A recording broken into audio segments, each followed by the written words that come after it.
Vermont. So, Ryan, is the senator taking a break from the campaign trail?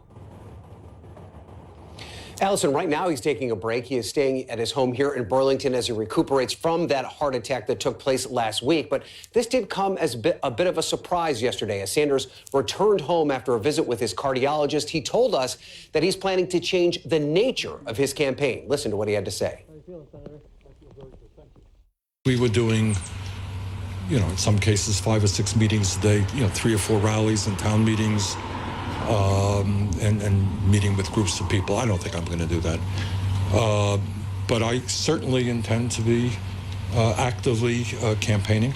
I think we're going to change the nature of the campaign a bit, make sure that I have the strength to do what I have to do. Now, before he left for that cardiology appointment, Sanders told us that he was dumb, that he wasn't listening to the signs his body was sending him about a month before that heart attack took place. Now, he's insistent that this doesn't change his resolve to become the next president of the United States. In fact, he would argue that this is going to put him more in line with his Democratic opponents because he was doing far more events than many of the other people in the field. But there are now certainly going to be questions about how this impacts Sanders going forward. Age was already an issue for Sanders, as it is for many of these candidates in the race. In fact, many of the top competitors, including Elizabeth Warren, Joe Biden, even Donald Trump, are going to be in their 70s on Inauguration Day. But I asked Sanders specifically how he feels voters will view the fact that he is in his 70s and now had a heart attack.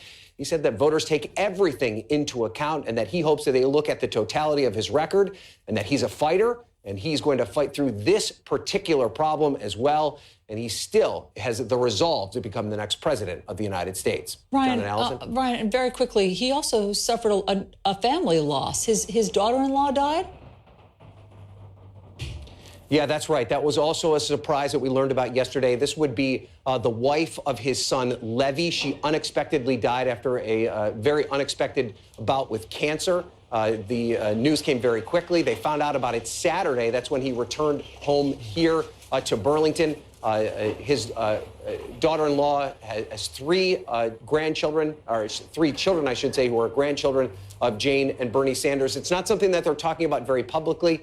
Levy's wife was a very private person, and they're asking that this information be kept within the family as they mourn this loss. But, Allison, to your point, this is another thing that Sanders is dealing with on top of his health issues and the fact that he's running for president. How devastating. Ryan, okay, thank you very much for that update on Bernie Sanders. Well, Ronan.